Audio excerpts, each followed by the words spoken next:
ये पहले होता था जिसका जैसा नाम उसके वैसे गुण। आज के समय में नाम की परंपरा समाप्त हो गई। अब तो नाम कुछ है और गुण कुछ है। अब नाम का और गुण का कोई मेल नहीं बचा मानव के जीवन। नाम श्री राम रखाए हैं लेकिन 24 घंटे पी के नाली में पड़े रहते थे। हाँ, अब तो नाम का मानव के जीवन में कोई महत्व नहीं बचा। देखिए हम सब लोग दो चार गीत गा देना, इन्हीं को भजन नहीं बोला जाता।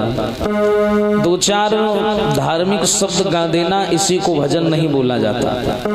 भजन का वास्तविक अर्थ क्या होता है ये जानना हमारे लिए अति आवश्यक है। सुनना, हो मन की तरंग मार लो, बस हो गया भजन। हो मन की तरंग मार लो, बस हो गया भजन।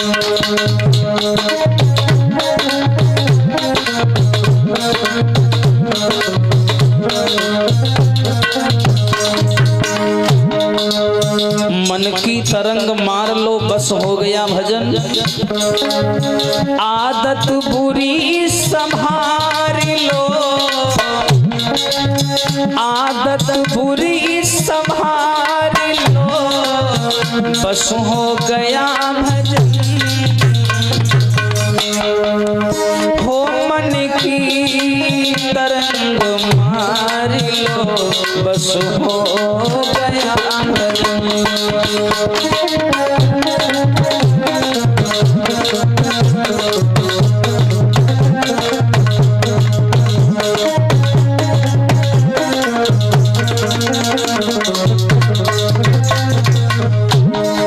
कितनी बढ़िया बात कही गई कि मन की तरंग मार लो, बस हो गया भजन। आदत बुरी संभाल लो, बस हो गया भजन। कोई तुम्हें बुरा कहे, तुम कर दो उसे क्षमा। हाँ, कहते हैं क्षमा बड़न को चाहिए, छोटन को उत्पात। का घटेगा उन हरि को जब भृगु ने मारी लात। कोई तुम्हें बुरा कहे, तुम कर दो उसे क्षमा। वाणी का स्वर सुधार लो, वाणी का स्वर सुधार लो, बस हो गया भजन। ओ मन की तरंग मार लो, बस हो गया।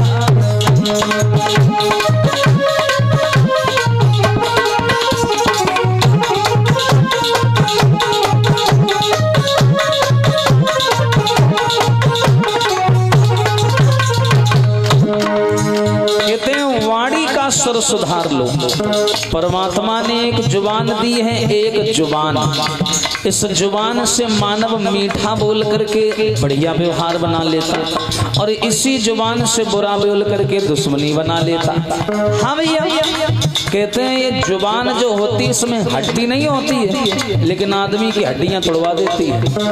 हाँ, जुबान में, और ये तो बोल के अंदर चली जाती है, झेलना तुम्हें पड़ता है। हाँ, बड़ी चालाक है, इसलिए इसका इस्तेमाल करें तो सोच समझ के करें, क्योंकि संसार में बात बात की लीला है।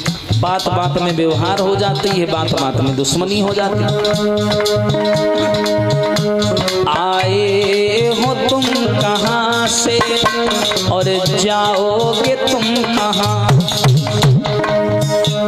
आए हो तुम कहाँ से और जाओगे तुम कहाँ। क्यों इतना ही बस विचार लो, इतना ही बस विचार लो, बस हो गया भजन। मन की तरंग मार लो, बस हो गया भजन।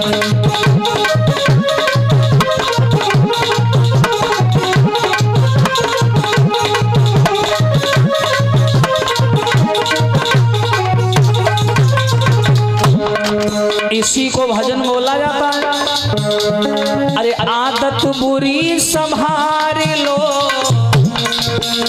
कहते हैं तुमने विद्याओं का अध्ययन किया, महान बन गए, समाज में ज्ञानी बनकर के निकल गए, लेकिन अगर तुम्हारे ज्ञान से किसी का घर नहीं बसा और तुम्हारे ज्ञान से किसी का भला नहीं हुआ तो तुम्हारा भी ज्ञान बेकार है। हाँ? अरे आदत बुरी संभार लो, अरे बस हो गया भजन, मन की तरंग मार लो, बस हो गया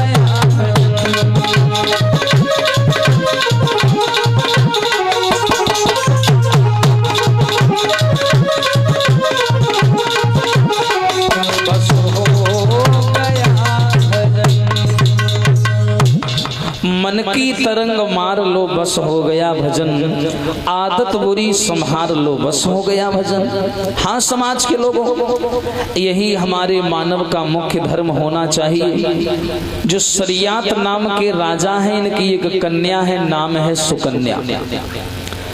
ये आए दिन क्या करते थे, इन्होंने सैनिकों को खुला छूट दे रखी थी कि तुम आसपास क्षेत्र में घूमते रहो, कोई भिखारी, कोई संत भेष में अगर व्यक्ति मिल जाए, भूखा है, गरीबी से परेशान है, उसे पकड़ करके हमारे राज्य में लाओ और उसकी सेवा करो, उसे भोजन दो, पानी दो, वस्त्र दो। अगर संत है तो उसे मंदिर में ठहराओ, निर्धन है तो उसे हमारे राज्य में रहने को स्थान दो। एक राजा वो हुआ करते थे जो गरीबों को ढूंढ ढूंढ करके रहने को जगह दिया करते थे। विचार करिए कि हम सनातन संस्कृति को मानते हैं, लेकिन आज सनातन संस्कृति को मानने वाला कोई भी एक व्यक्ति, राम के पग चिन्हों पर चलने वाला कोई भी एक व्यक्ति राम के आदर्शों का पालन नहीं कर रहा है। राम के जीवन में अहंकार नहीं था, राम के जीवन में कभी क्रोध नहीं था, और आज राम को मानने वाले हाथ में नंगी तलवार लेकर के रोडों पर जुलूस निकालते हैं। विचार करिए, ये राम के आदर्शों पर चलने के लक्षण नहीं है। राम का तो सारा जीवन हाहा में चला गया, नाना तो उन्होंने कभी की ही नहीं। बताइए, एक धोबी ने आकर के आरोप लगा दिया कि सीता पवित्र हैं, राम जी ने मान लिया। क्यों? प्रजा के हित के लिए, ताकि ये प्रजा मेरे ऊपर आरोप न लगा सके। इतने आम आदमी भाई प्रजा की बात मान करके, अब ये समय राम युग नहीं चल रहा, ये चल रहा है कृष्ण युग। कोई किसी के मद में आकर के ऐसा बोल सकता है कि राम युग है, लेकिन जैसी आज की मानवता की सोच है, उस सोच को देखा जाए तो ये राम युग नहीं है, ये कृष्ण युग है। राम युग में क्या था, एक धोबी ने आरोप लगा दिया, राम जी ने छोड़ दिया। और आज तुम्हारी हिम्मत हो तो किसी नारी के ऊपर उंगली उठा के देखो, हाँ देखो पलट के तुम्हें कैसा जवाब मिलेगा। या तो थाने में बंद मिलोगे या तो मुकदमा होगा तुम्हारे ऊपर। ये हाल है, ये चल रहा है कृष्ण युग। कृष्ण युग में क्या हुआ कि कौरवों ने एक नारी को छेड़ा, अंजाम क्या हुआ, इतनी बड़ी महाभारत हो गई। आज ये कृष्ण युग चल रहा है। श्याम सुंदर कहते हैं महाभारत में कि मैं राम नहीं हूं जो माफ कर दूंगा, मैं राम नहीं हूं जो तुम मेरी पत्नी पे आरोप लगाओगे तो मैं छोड़ दूंगा, मैं वो कृष्ण हूं, अगर नारी के मान सम्मान की बात आएगी तो महाभारत करवा दूंगा। ये कृष्ण युग चल रहा है। यहाँ अगर आप गलत करोगे तो बदले में आपको गलत मिलेगा। इसलिए हम राम को मानते हैं, लेकिन राम के आदर्शों का पालन नहीं करते। राम के जीवन में कभी क्रोध था ही नहीं, राम ने अपने जीवन में कभी आंदोलन नहीं किया, राम जी ने कभी अपने जीवन में कोई भी विशेष चीज को लेकर के आवाज नहीं उठाई। सारा जीवन उन्होंने मर्यादा में बिता दिया, सारा जीवन। लेकिन बड़ा दुख है कि राम को मानने वाले राम के आदर्शों को भूल गए। अरे राम के आदर्शों को तो पढ़ो, प्रात काल उठ के रघुनाथा, मात पिता गुरु नाम ही माथा। ये राम के आदर्श हैं जो प्रातः काल उठ करके माता पिता के चरण छूते थे। और आज राम को मानने वाले क्या ऐसा करते हैं? नहीं करते। विचार करिए, एक राम वो हैं जो एक पिता का वचन मान करके 14 वर्षों का वनवास करने के लिए निकल गए, और आज वही राम को मानने वाले अपने पिता को बीच चौराहे पर मारते हैं।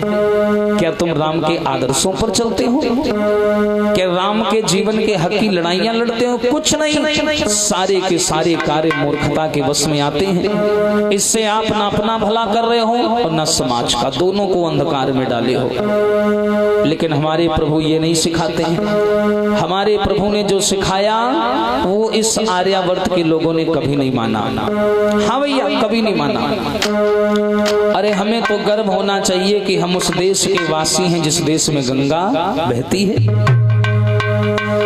राजा शरियात जो हैं ये संतों का बड़ा सम्मान करते हैं, संतों का बड़ा आदर करते हैं और करना भी चाहिए, क्योंकि संत की संगति इतनी आसानी से नहीं मिलती। कैसे? अब मोहि भा भरोस हनुमंता, बिनु हरि कृपा मिलहि नहीं संता।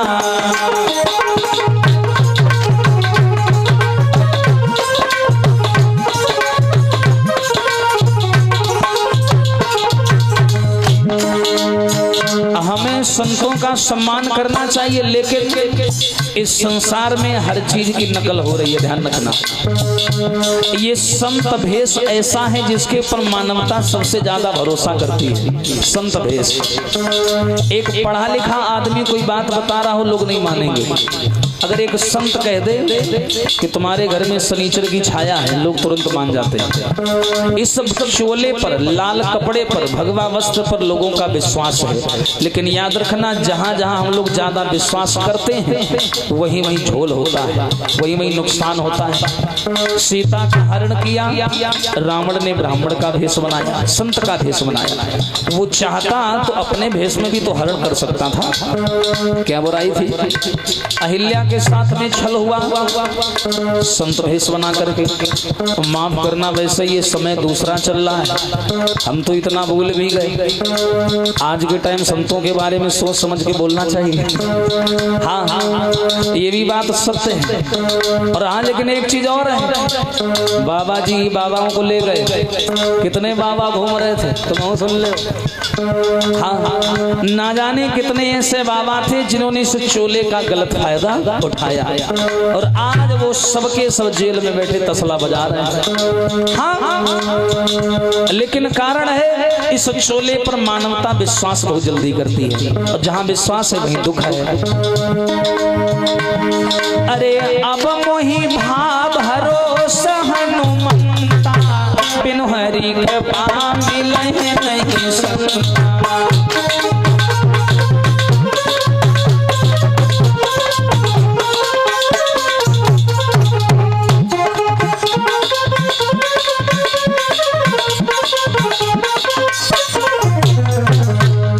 बताते हैं कि अब मोहि भा भरोस हनुमंता, और बिनु हरि कृपा मिलहि नहीं संता।